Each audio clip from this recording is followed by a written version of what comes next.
I don't really enjoy pretending that bad faith criticism is a good enough reason to dislike a movie. There are plenty of storytelling problems with the Wreck-It Ralph franchise, particularly the second one. But instead of talking about that, I'm going to overthink something for entertainment purposes. So don't take any of this too seriously. Anyway, Ralph Breaks the Internet is built on lies.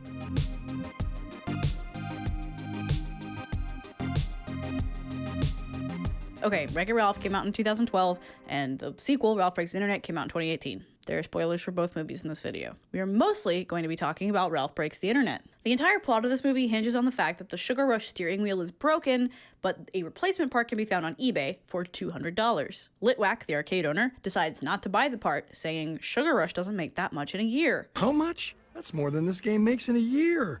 But this is a bogus statement, and this cannot be true. Let's talk about this. Sugar Rush is, according to the Wreck-It Ralph wiki, and a trailer that Disney released from 1997. All new for 1997. The wiki also says that prior to the events of the first movie, King Candy had kept Vanellope from racing for 15 years. 2012 minus 15 is 1997. So firstly, this feels really off. Litwack says it might be time to sell Sugar Rush for parts, like he's retiring an old racehorse that's past its prime. It might be time to sell Sugar Rush for parts. This feels inauthentic, considering that the last major game to be unplugged was Space Invaders. I haven't seen this many gameless characters since Space Invaders went down. And Space Invaders is 2 decades older than Sugar Rush. Almost. So Sugar Rush isn't really an old game, nor does it look like an old game. The graphics from the player's perspective are way too nice to be from 1997. The movie pays so much attention to detail with how the characters from Fix-It Felix Jr. move from the player's perspective that you can't really write this off as a design choice. Even the Flash game that was on Disney Go until Flash stopped being supported, RIP a legend, looked way nicer than it should have for 1997. Every other 3D game from this era looks so blocky. There's just no way for a game from 1997 to look this good. Early 2000s at the earliest. Anyway, onto the main problem. Sugar Rush doesn't make that much in a year.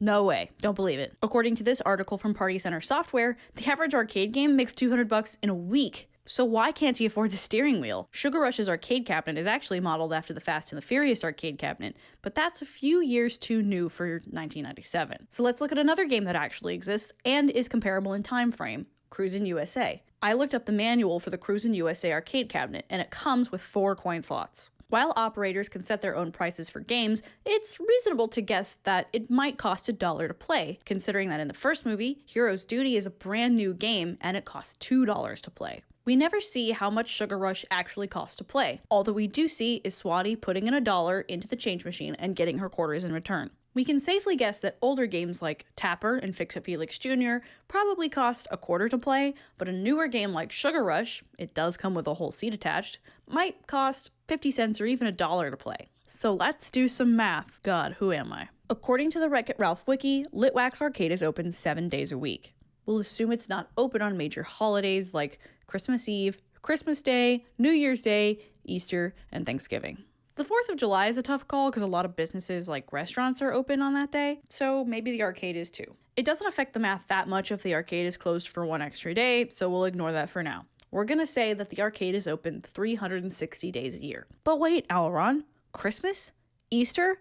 Litwack is a Jewish surname, specifically Eastern Ashkenazic if anybody's curious. He wouldn't be observing those holidays. So sure, it's possible that our dude here isn't even celebrating Christmas and Easter, and it wouldn't be a problem for him to be open on those days. However, the arcade is open 7 days a week, so he's probably not observing the Sabbath? So maybe he is Jewish, but not practicing. Or maybe he does observe the Sabbath and he has other employees to run the arcade for him on Saturdays. It would be a statistical anomaly for all of the arcade employees to be Jewish, in which case he wouldn't be able to staff the arcade on days like Christmas and Easter anyway. So it's a moot point. Again, it would be logical to assume that he is not open on these holidays on which most American businesses are closed. I'm going to stick with 360 because, again, it doesn't affect the math that much if the arcade's open or closed an extra 1 or 2 days. Anyway, this means that if only one person plays Sugar Rush per day at 50 cents a play, this game makes a minimum of $180 a year, or $360 if the game is $1 to play. In terms of operating costs,